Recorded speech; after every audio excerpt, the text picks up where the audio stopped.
Hola a todos, mi nombre es Francisca Pizarro Poblete y yo les voy a presentar el tema de excitabilidad del corazón. Este video no está guiado por su clase justamente para darle un nuevo ángulo con un libro, para no repetir lo que ya aprendieron. Bueno, si hablamos de excitabilidad del corazón, tenemos que decir que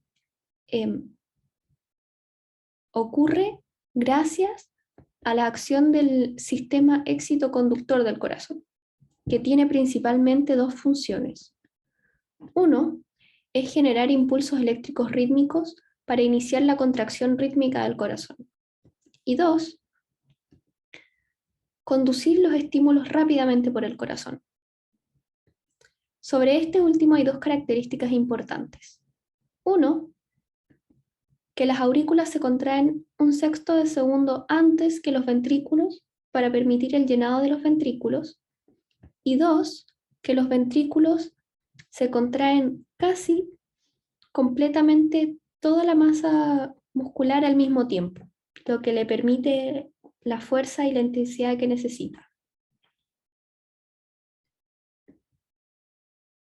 Si vamos a ver las partes del sistema excitoconductor, tenemos primero el nodo sinusal, luego las vías internodales, luego el nódulo auriculoventricular, luego el haz de His y por último las fibras de Purkinje por las paredes de los ventrículos.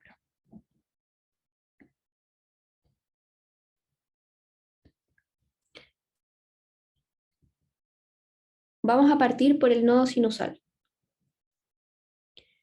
El nodo sinusal es el responsable de generar la constricción del corazón por su capacidad de autoexcitación. Eso quiere decir que genera descargas a sí mismo. Y el nodo sinusal conecta con el tejido auricular que está inmediatamente alrededor, o sea, no necesita ningún intermediario para llegar al músculo de la aurícula. Ahora, ¿por qué tiene esa capacidad de autoexcitación? Porque el potencial de reposo está a 55, a menos 55, a menos 60 milivolts, y por eso puede despolarizarse más fácil que el resto del músculo que está a menos 90 milivolts. ¿Por qué ocurre eso? Porque su membrana es más permeable a calcio y a sodio que entran y neutralizan lo negativo. Para entender cómo funciona el nodo sinusal, primero vamos a tener que entender cómo funciona el músculo esquelético. Primero hay que saber que tienen tres canales: los canales rápidos de sodio, los canales de calcio tipo L y los canales de potasio. Entonces, en un potencial de acción, se abren los canales de sodio por unos milisegundos y generan la espiga de la despolarización. Luego se abren los canales L de calcio y se forma la meseta, que es la fase 2. Y por último, se abren los canales de potasio y se repolariza la célula. Y después se vuelve a repetir todo con un nuevo potencial de acción. Ahora veamos cómo funciona el nodo sinusal. Tenemos que recordar que el nodo sinusal está en su potencial de reposo a menos 55 milivolts, por lo que no necesita usar canales de sodio rápidos de sodio, sino que solamente tiene canales de calcio tipo L y canales de potasio. ¿Por qué no los necesita? Porque su gran permeabilidad de membrana permite que el potencial esté a menos 55 y ese menos 55 alcanza a abrir los canales de calcio tipo L que ingresan calcio a la célula y la despolarizan. Luego, a tan alto potencial de membrana, se abren los canales de potasio, sale el potasio de la célula y se vuelve a repolarizar. Ahora, ¿por qué la permeabilidad a los iones sodio y potasio no hace que las fibras del nodo sinusal permanezcan despolarizadas? Porque a cierto potencial necesariamente los canales de calcio se activan y despolarizan, y luego los canales de potasio, lo importante acá, lo repolarizan y vuelve a ser negativo. Siempre se van a abrir esos canales de potasio. Y la segunda pregunta que nos tenemos que hacer es ¿por qué la hiperpolarización no se mantiene indefinidamente? Y la respuesta es por la gran permeabilidad de la membrana a sodio y calcio, que siempre va a llevar el potencial al punto donde se activan los canales de calcio tipo L y ocurre el proceso nuevamente. Entonces el potencial siempre va a estar subiendo y bajando gracias a la membrana y a los canales de calcio tipo L y a los canales de potasio. Siempre se va a repetir el ciclo y esto va a durar toda la vida de la persona.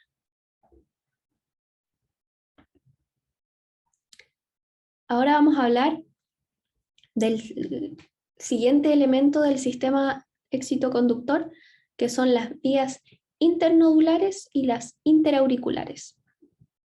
Entonces, los extremos de las fibras del nodo sinusal se conectan con las fibras musculares auriculares y el potencial se propaga por las aurículas y al nodo aurículo-ventricular a 0,3 metros por segundo. Esto es una gran velocidad considerando que el corazón es bastante más pequeño que 1 metro. Entonces, hay bandas de fibras más rápidas que transmiten a 1 metro por segundo, como la banda interauricular anterior, que lleva el potencial a la aurícula izquierda. Si ustedes miran la imagen, llega en muy poquito tiempo el potencial a la aurícula izquierda. Bueno, eso es porque la banda interauricular anterior lleva el impulso a 1 metro por segundo, que considerando el tamaño del corazón, que es una fracción mucho más pequeña que 1 metro, lleva mucho menos tiempo, como se ve en la imagen. Y además hay 3 otras pequeñas fibras más rápidas, que son la anterior, media y posterior, que van al nódulo aurículo-ventricular, como se ve en la imagen de la izquierda, que va llegando las vías internodulares al nódulo auriculoventricular. Ya, vamos a ver ahora al importantísimo nódulo auriculoventricular. ¿Está bien decir nodo o nódulo?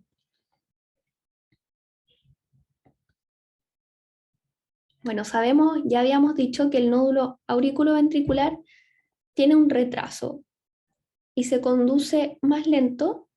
¿Y por qué se conduce más lento? ¿Por qué tiene un retraso? Es para que las aurículas alcancen a vaciar la sangre de los ventrículos. Ahora, recordemos que se demora 0,03 segundos en transmitirse del nodo sinusal al nodo auriculoventricular. Recuerden eso. El nodo auriculoventricular retrasa ese impulso 0,09 segundos más. Y luego hay otro retraso de 0,04 segundos en el haz aurículo-ventricular penetrante, o sea, en como las ramas que van saliendo del nódulo. Entonces, miremos la imagen del corazón. Vemos que parte en 0,00 segundos en el nodo sinusal, luego llega al nodo aurículo-ventricular en 0,03 segundos. Luego sabemos que hay un retraso en el mismo nodo de 0,09 segundos, eso sería 0,12 segundos. Y además, o sea, si lo sumamos, Y además hay otro retraso en el haz aurículo-ventricular penetrante de 0,04 segundos. O sea, en total suman 0,16 segundos, que es lo que pueden ver, el primer número que se ve en los ventrículos. O sea, desde que se genera el impulso en el nodo sinusal hasta que llega a los ventrículos, se demora 0,16 segundos y se demora 0,03 segundos en llegar a la aurícula. Entonces hay un retraso de 0,12 segundos entre la aurícula, la contracción de la aurícula y del ventrículo, que si no me equivoco, es justo lo que decíamos al principio, que los ventrículos se contraen un sexto de segundo después que las aurículas.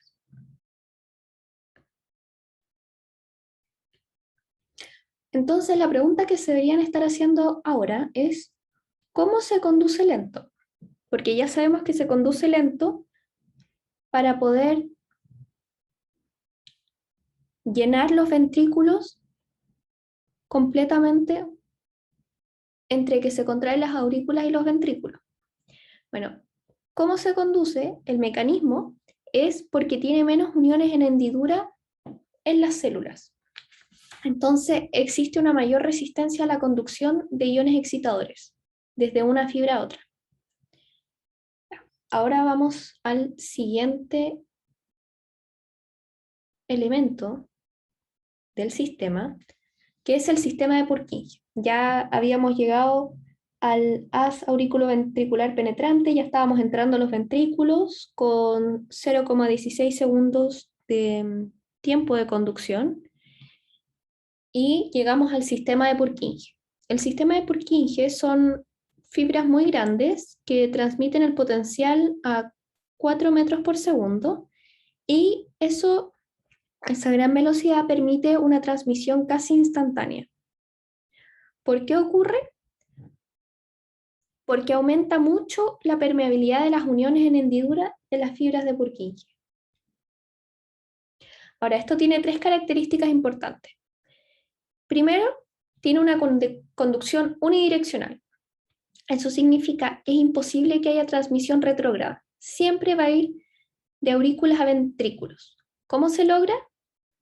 Porque hay una barrera fibrosa entre aurículas y ventrículos que los aísla el uno del otro. Entonces, la única forma de que pase el impulso es a través del nodo aurículo-ventricular. No hay opción de transmisión retrógrada. La segunda característica importante es que a través de sus ramas derecha e izquierda van a ir por las paredes de los ventrículos y a la base del corazón. Y la tercera característica importante es la contracción sincrónica de los ventrículos.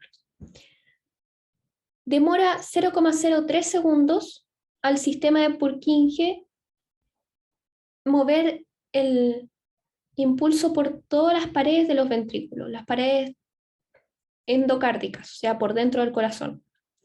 Y otros 0,03 segundos en pasar este impulso de la superficie endocárdica, por dentro del corazón, a la superficie epicárdica, por fuera del corazón.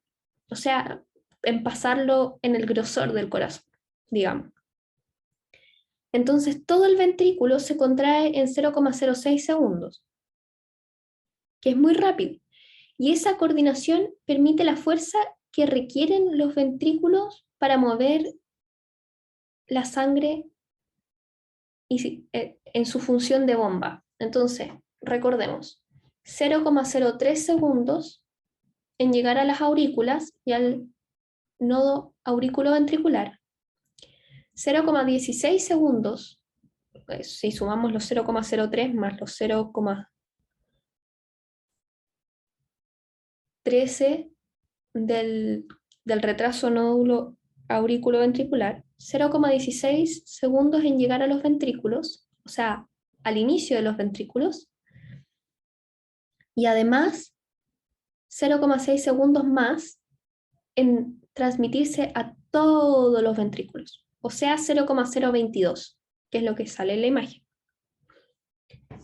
Ahora vamos a hablar de otra función, que es la función de marcapasos.